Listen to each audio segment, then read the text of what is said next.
there is no question we cannot produce beef as cheaply as they can across some places in South America and Australia. And I think we're going to continue to need to have a view as to what is the sensible proportion of food and beef self-sufficiency in Europe, as distinct from opening up our markets to anyone that can just supply us. Hello and welcome to The Beef Edge, the Teagasc Beef Podcast, for all your latest news, information and advice for Irish beef farmers. I'm Catherine Egan, and on this special edition of the 300th episode of the Beef Edge podcast, I'm joined by Matt Dempsey, whose career spans multiple decades and various roles in agricultural journalism and beyond. Matt has been instrumental in driving innovations in Irish agriculture through his work as a journalist, farmer and chairman of various industry groups. Matt reflects on his esteemed career in agri-journalism and outlook for the Irish beef industry. Matt, you're very welcome. Thanks very much for coming on the podcast. Bring us back to what it was like working in the agricultural sector in your early career when you started in 1969 as producer of the agricultural programmes for RTE Radio. What did the farming landscape look like back then? Looking back to then, I suppose it was dominated by the imminent entry into the common market, or as it was called at the time, the European Union. There was only 6 countries at the time, and Ireland, Denmark and Britain had just about lodged their formal application to join, having been rebuffed by the famous General de Gaulle of France. Britain was, at least, earlier on in the 60s.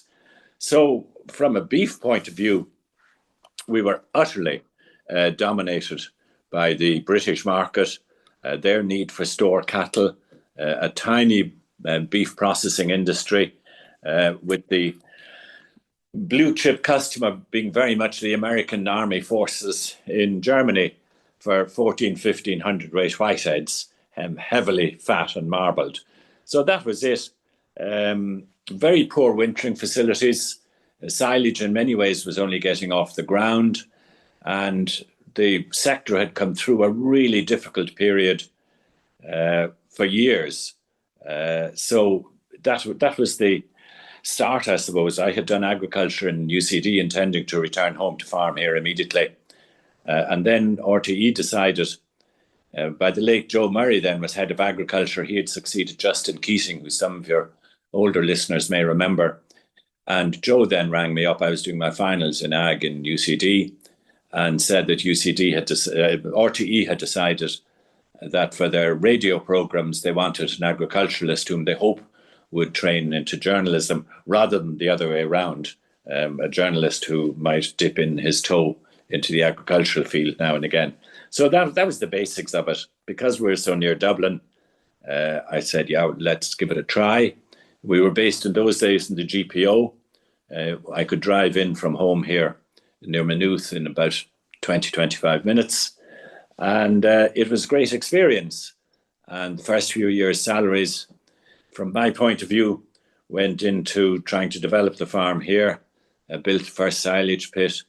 And then in the awful cattle crash, which we can come on to later if you want, of the autumn of 74, I'd begun to build the first slatted house, which was the second one actually in County Kildare. I had got a quote from the famous McGuckians, Mastock in Northern Ireland, but their cost was high, understandably. So I got a local builder to build the first slatted house. And we almost pretty well paid for it, really, I must admit, in buying cattle in that crash of 74. And then the market slowly recovered.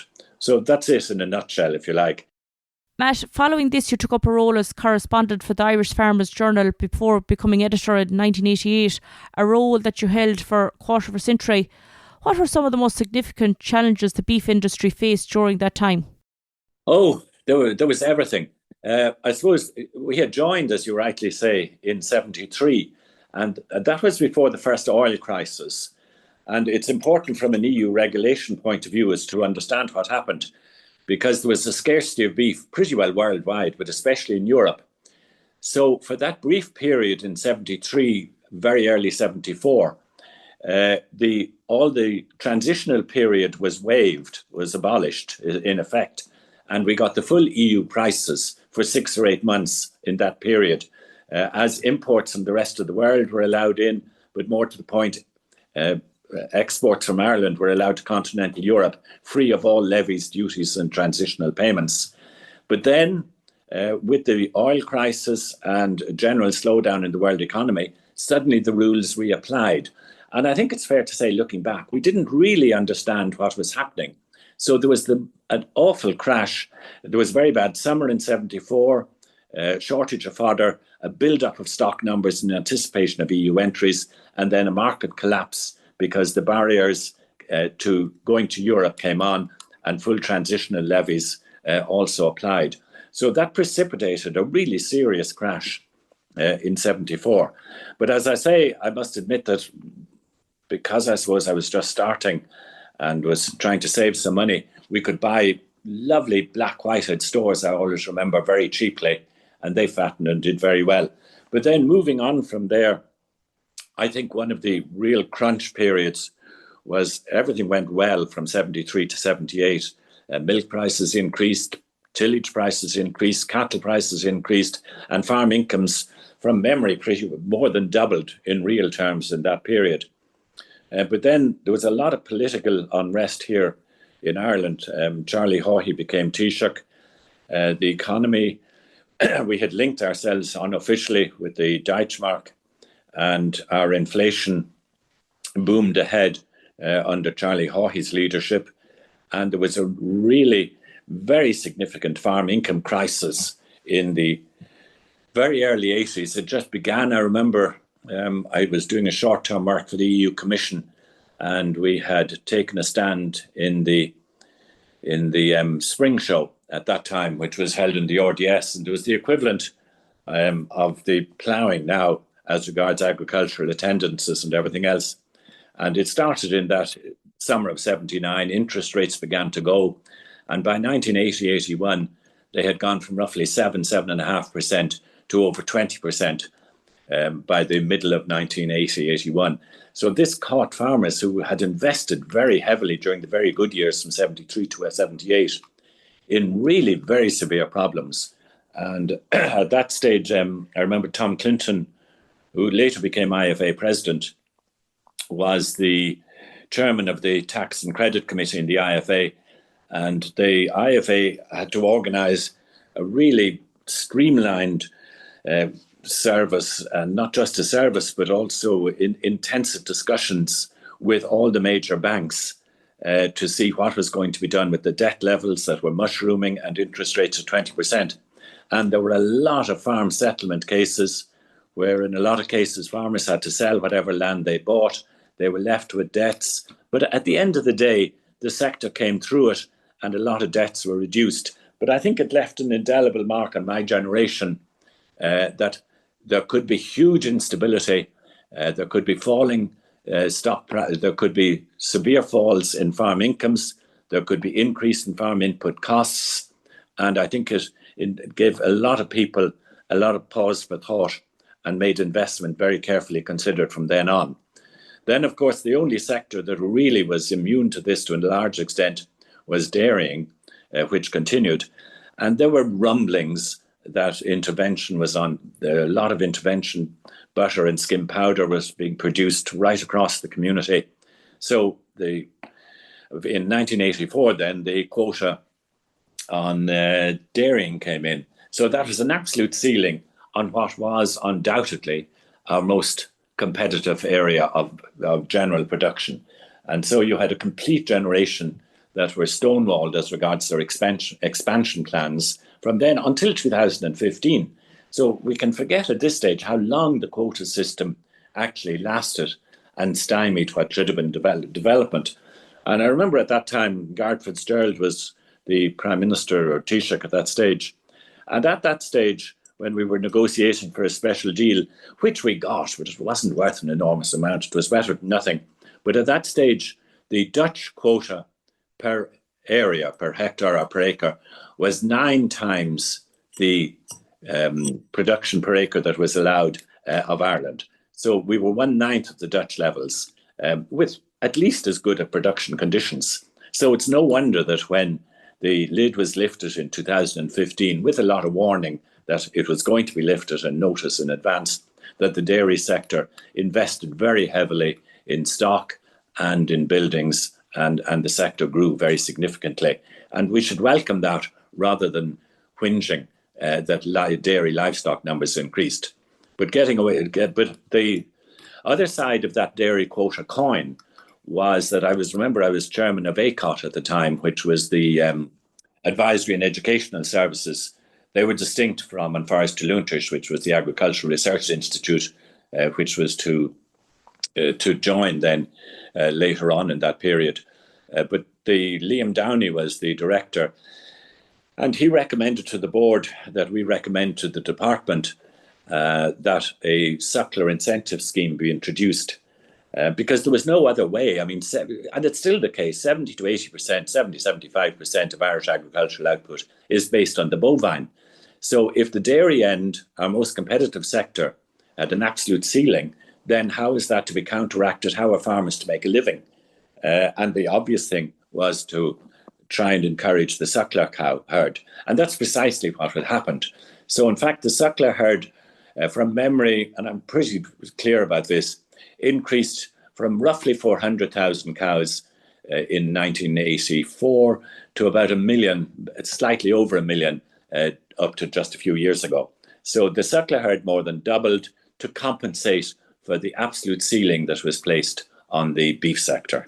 Most definitely met some significant changes and challenges in the beef industry, as you discussed there. From that time, are there any particular memorable stories or campaigns that stand out to you? Oh gosh, there was quite a few. The beef sector is never short of events, to put it at its mildest. There was a number of them. One was that the tremendous reliance that we had on EU policy. At that stage, the beef sector itself was pretty primitive in that, in the main, it was carcasses and large cuts that were exported. And the common market had introduced a system from the very word go to put some stability into it of intervention. So intervention became, from the 74 crisis on, right through the 80s, became a market in its own right to a large extent. So that every week the Beef Management Committee met in Brussels, and they decided one thing in particular, which was the level of export refunds. In other words, the amounts that would be paid to the meat factories to export beef out of the community. And then they would also decide on the level, not of intervention prices, but the categories that would be eligible for intervention. And both of these were of critical importance to actually deciding the price at farm level. So that was how the market operated. Slowly, the beef industry was weaned away from that. You had specialist companies emerging that were specialising in backpacking and sending cuts to the UK and further afield. And at that saw the emergence of the really large players of ABP under Larry Goodman, the Dawn Group under the Quealy Dan Brown, who unfortunately just died a few weeks ago, and also Kepac under the also deceased Noel Keating. Three incredibly dynamic but very, very different characters. And I suppose Larry Goodman then, because the export refunds and the intervention system were so important, that led then to the beef tribunal, where Larry Goodman's firm especially had been sending beef to both Iraq and Iran during the Iraq-Iran war. And I remember as editor of the journal at that stage, we covered that beef tribunal, which most people have probably forgotten at this stage, exhaustively. We sent a person down to sit in on every single minute of it. But at the end of the day, it resulted in the department, I think it's fair to say, tightening up its supervisory process very significantly. There was no criminal charges as a result, but at the end of the day, it did paint a picture where rules were loose and some were taken advantage of and some inferior product went to some places, especially with the aid of export refunds and especially if it was canned. That was the first one, I think, was the general tightening up. And then very significant grading came in at meat factory level. But interspersed with that were two real crises. One was BSE, the brain disease that affected humans that came from the UK and came really from meat and bone meal being fed to bovine animals, a practice which has now stopped.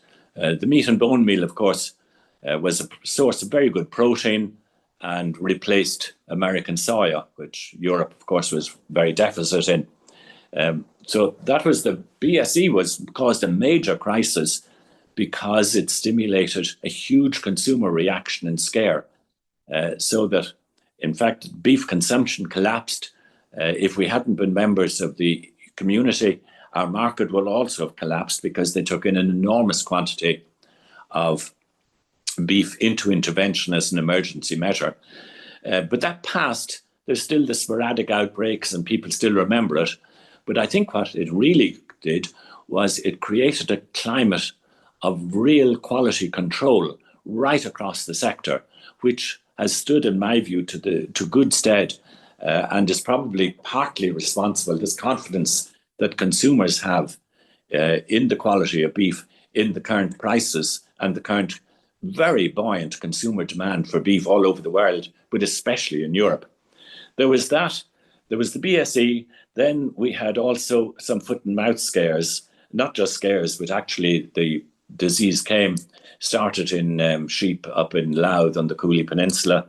That created chaos, but nevertheless, we continued to kill. It was much less severe here than it was in Britain, but it did affect the market. And there was a lot of, including the ploughing. We're just seeing the ploughing coming up next week. Ploughing was postponed, cancelled for one of those years. All kinds of national efforts were made to control the spread of the disease. And looking back on it, you could say it was a storm in a teacup. But at the time, it created enormous disruption and market disturbance and put huge pressure on farmers and hauliers as regards disinfectant and moving cattle, and where they could go to and where they couldn't, and what factories could operate and who couldn't, and utterly curtailed everything from GAA visits to farm visits as well, GAA matches to farm visits. And I think they were sort of the three, intervention, BSE and foot and mouth. But the beef industry itself continued to invest very heavily. And at that stage, we were usually lagging well behind EU prices, but we've closed those gaps completely now, and the industry has become streamlined and modern, and we're into a new era as regards beef production. The other major, of course, debate was the whole question on the use of hormones. Hormones are pretty well used right around the world, except in Europe in beef production, and will certainly, I suspect, feature in the discussions as we top and tail a Mercosur agreement, which looks inevitable. But that's one of the reasons, of course, we don't import any American beef. But the hormones were subject to a bitter debate. They were in widespread use in Ireland, very effective in turning mediocre Frisian cattle into very nice R plus, U minus steers, as well as increasing the weight gain. But after a bitter discussion at national and international level, the European Parliament eventually banned them, and they haven't been a feature of Irish beef production now for, I'd say, 16, 18 years. Yeah, perhaps more, in fact. Yeah, about 20 years they haven't featured, and the department really comes down very heavily on any transgressions in the implementation and the administration of hormones to beef production. I always remember the late Mary Benotti, who represented the Dublin constituency, Fine Gael in the European Parliament, who were pro-science, so they were quite happy to go against the Commission proposal before the Parliament to ban hormones. But Mary Benotti represented a Dublin constituency, and today's terms she would have been considered green. So I met her one time at the European Parliament reception, and Mary came up to me and I introduced myself, and she said, "Oh, you're with the Farmers Journal. I can't be seen talking to you in the middle of Dublin here." So off she ran to the far end of the room. But they were just some of the incidents that stick in my memory from that period. some very interesting, memorable stories, Matt. Particularly, I think a lot of listeners will remember those and stand out for them also.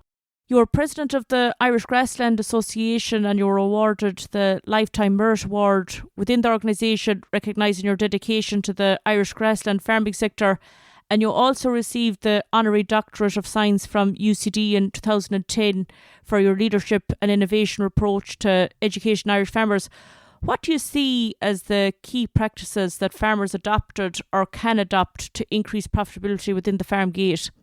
I think one of the really significant breakthroughs over the last few years has been the foundation of ICBF, the Irish Cattle Breeding Federation.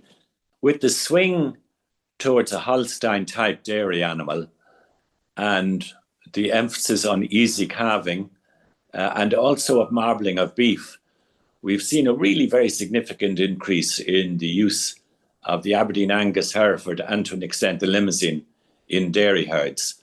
And I think the extraordinary capacity that has been demonstrated by ICBF to identify the genetic merit of individual young animals before their qualities become apparent in the store and finishing period at birth is a huge breakthrough. So the emergence of the economic beef value, I think, has been really a fundamental breakthrough and wouldn't have come about but for the fact that this is farmer-owned data run by an organisation with that ethos. And this doesn't happen anywhere else in the world. Even in New Zealand, where they badly need the equivalent, the data is controlled and owned by other people other than farmers. So I think that's been a fundamental breakthrough. And it's one we badly need, because if we're not going to have hormones or any other aids and some additives available to us on the basis of science, then the least we can have is accurate genetic measurement in advance of the cattle that are actually going through the system. The other one I think that's been really interesting has been the whole emergence of grazing management, fertiliser, and especially grass varieties and reseeding. I think this has also revolutionised the profitability and the production efficiency at farm level in the beef sector. And again, real praise should go to Teagasc and the work that has been done in grass breeding varieties and clover breeding suitable for Irish conditions. And I think we're fortunate to have organisations like ICBF and Teagasc that everybody accepts. They may have some inefficiencies, they may not do everything that we'd like, but they have resources and they have a commitment to the well-being of the sector that is divorced from the normal commercial pressures that commercial farmers are inevitably under. Just mention, when you mention organisations, if you don't mind, was the really extraordinary, I suppose, campaign that the Farmers Journal and the IFA carried out in relation to Brazilian beef. I can see this coming forward again, but we actually succeeded in getting the actual import regime changed at Brussels level when the beef trade in Ireland and Europe looked as if it was going to be really fundamentally undermined by, you could say, inferior, but certainly beef production with any kind of lack of traceability or accountability.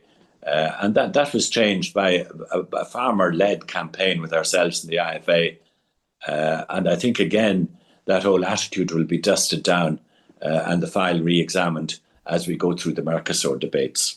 You mentioned, Matt, at the start that you built your first slatted shed in the 1970s. You also operate a beef enterprise on your farm. Can you talk through your farming system?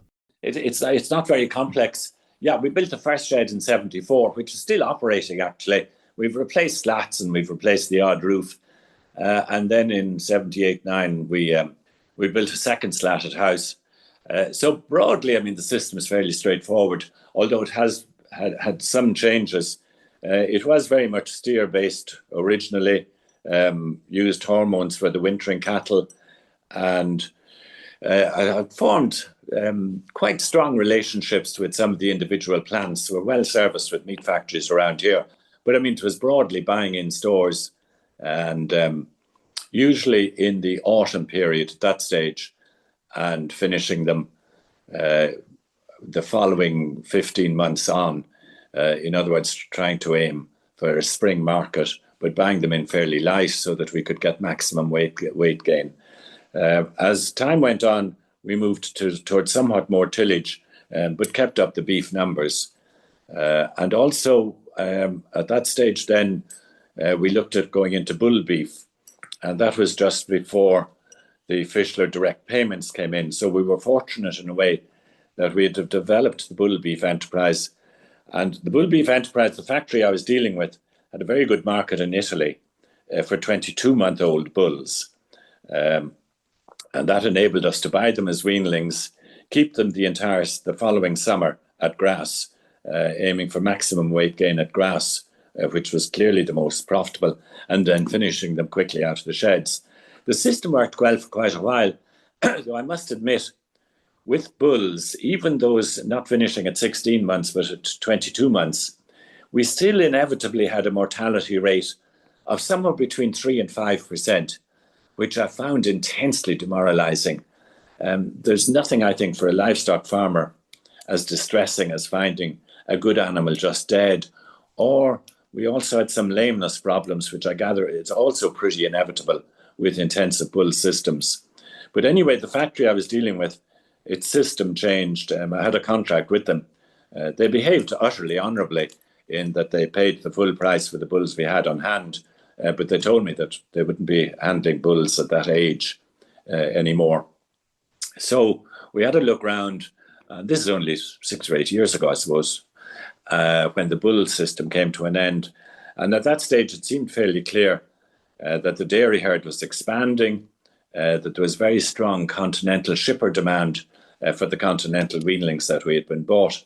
So we changed our system completely to where we would buy Aberdeen Angus weanlings from the dairy herd, using, as I mentioned before, the ICBF commercial beef value indices to the greatest extent we could. And again, try and get as much weight gain as possible at grass, and then finish them to meet the specifications of, at this stage, mainly a British market for a much lighter carcass than the 22-month-old bull, which was usually coming into a carcass weight of sort of from 400 to 420, 430 kilos. The Aberdeen Angus 22-month cattle are coming in much more at a sort of 310, 320 kind of kilo carcass. Inputs are certainly lower. We've increased the numbers a bit to try and compensate for that. But the system has worked quite well, though I must admit it's very hard to measure at this stage what's actually happening with the price of beef having taken such an increase. What I find is obviously that the capital requirements of the system have increased very significantly. But I suspect when the accounts are finally done, that the actual margins from replacement coming into what the cattle have gone out at will also have narrowed significantly. So I think we'll be back where we started as regards margin, more or less, but the capital requirements of doing business will have increased very significantly. In the long term, where did you see the demand for Irish beef products globally? Do you think the high prices are set to continue in the short term or longer term? Well, I have to laugh. Mr. Mokler from Tipperary wrote in, I think he's well into his 90s at this stage, and he wrote in a month or two ago to the Journal asking why did nobody see this increase in price coming, which I thought was a very valid question for somebody that had such a huge reputation in the feeding beef and finishing industry. But what do I think? It looks as if the beef is being reassessed. There's no doubt that the market is increasing for it across the world. And there's also, as I mentioned at the beginning, there also seems to be a very real trust, especially in Ireland and Europe, in the quality control of beef. So suddenly the imitations that were going to come in beef, they have pretty well collapsed, and beef has increased in price because, and also the nutritionists, the human nutritionists have come out much more clearly than they did in the past, recommending that a moderate amount of beef is highly beneficial in human diets. Now, nobody's saying that you should have a fat-filled sirloin steak 3 times a day. Though even then, I've been in the Argentine a few times, and they don't have any difficulty in eating beef twice a day, every day. But leaving that aside, there does seem to be a worldwide demand for good, high quality, quality assured beef. So I think it's very dangerous to forecast prices. But at the same time, we've seen a complete realignment. And the old view that protein sources were pretty well interchangeable between pork, chicken, and beef has clearly shown not to be true. Now, is it because of the scarcity? Is it because the general consumer has become much better off now with a smaller proportion of their income going on food than was the case 30 or 40 years ago? So what has driven this price, apart from scarcity and belief in the product? And belief in the product, in my view, is by far the most significant factor in that there's such a degree of trust. So I must admit that if we can get over this methane type scaring that's going on, I would see the beef industry future as very secure. Now, there is no question we cannot produce beef as cheaply as they can across some places in South America and Australia. And I think we're going to continue to need to have a view as to what is the sensible proportion of food and beef self-sufficiency in Europe, as distinct from opening up our markets to anyone that can just supply us. Great to get your views and insights. Thanks very much. Pleasure, Catherine, anytime. Thank you very much. That's all for this week's episode. My thanks to everyone who has joined me on the podcast over the past 300 episodes, and all the listeners for making the podcast such a success. Be sure to visit the Teagasc stand at the Ploughing, and we hope to see you there. You can catch up on all other shows and interviews from the Beef Edge podcast on the Teagasc website at teagasc.ie, or you can listen on Apple and Google Podcasts as well as Spotify. Don't forget to rate, review and subscribe so you never miss a show. For all other updates from our beef programme, keep an eye on our Twitter and Facebook pages. Until next time, I'm Catherine Egan, and thanks for listening.